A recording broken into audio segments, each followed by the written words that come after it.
Hey, welcome to Astrophiles. So Steve, today we got an interesting one, partially inspired by one of your former students. Oh no. Yeah. We were talking the other day a little bit about the size of the moon. Tell us a little bit of what happened with sometimes your students' interactions. Oh, well, students always seem to think that the moon looks really big when it's down close to the horizon and so much smaller up at the top. But so I always try to explain why it's an optical illusion. But I had this one kid who was like, no, but really, this time it was really, really big. Like she just believed her eyes. So today we'll talk about the apparent moon size. It's kind of a little interesting phenomenon. So the moon is half a degree in the sky. You can actually take your pinky at arm's length and cover the moon. It's actually quite small, even though you can see it as a disk in the sky. To give you an idea, this is a scale model of the moon, the softball, with Earth. The moon is about 1/4 the diameter of the Earth. But this isn't scale totally. I got it by size, but not by distance.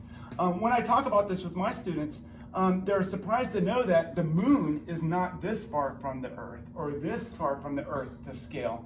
It's actually 30 Earth diameters. So I'd have to walk all the way over to here in my classroom.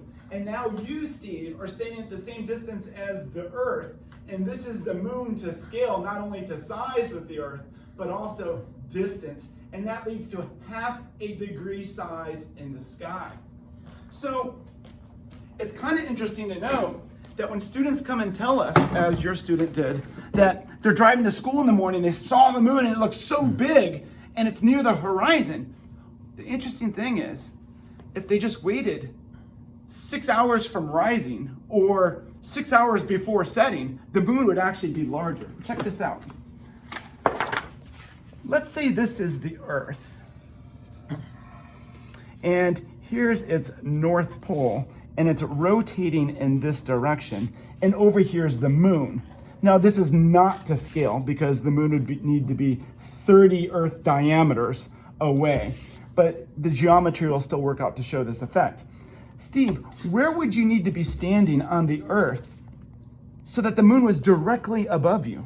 Well, if it was directly above you, you'd have to be like right around there. Correct. So here's someone standing on Earth, and here's their local horizon. So if they look directly above them, they have the moon halfway between rising and setting. However, if we wanted to position the person so that the moon was rising or setting, what locations would that be on the Earth? Well, since the moon's rotating like this, if it was rising, they'd have to be over here. Yes, so let's go and put a person here, and here's their local horizon. And let's put a person over here, and this is their local horizon. Well, if the Earth is rotating this way, then what happens is the moon is going to rise for this person as the Earth swings them this 90 degrees from this location to this location. So as they go, as you go all the way across, you would have the moon. If you go all the way across, you have the moon. So as the Earth rotates, the moon's going to get higher and higher and higher in the sky, because right now it's going to be perceived to be at the horizon. Here it's going to be perceived directly above them, and then here it's going to be perceived at the horizon again. So this is rising, this is setting, and this is halfway in between, or as high as it's going to get. But what you'll notice is, with the simple geometry here, is that if the moon is directly above you, you are 1 Earth radius closer to the moon than if it is rising or setting. Oh, wow. But like you told your student, I'm sure, and I tell my students, is that when they see the moon rising or setting and it looks so big, it's actually smaller than if the moon was directly above. If you do the math here, that ends up being 1.9% times the diameter when the moon is directly above you, as opposed to when the moon is rising or setting. To give you an idea, now 1.9% doesn't seem like a lot, and it's not, but it is bigger. This black disk represents the moon when the moon is directly above you. This white disk represents the moon when it's rising or setting. And this disk is 1.9% smaller diameter than this disk. So if I put those two above each other like this, and I hold it above this paper so you can see it well, it's a small effect, but it is an effect nonetheless. So again, the black disk is when the moon is directly above you, and the white disk is when the moon is rising or setting. So you can always tell your students that when they see the moon and it looks so big when it's rising or setting, well, again, if it's setting, well, they should have seen it 6 hours before that when it was directly above. Or if it's rising, they should wait 6 hours and it'll be 1.9% bigger. It's kind of a neat little phenomenon. Any thoughts? Well, I'm sure that my student would not be convinced by this because they would believe exactly what their eyes tell them.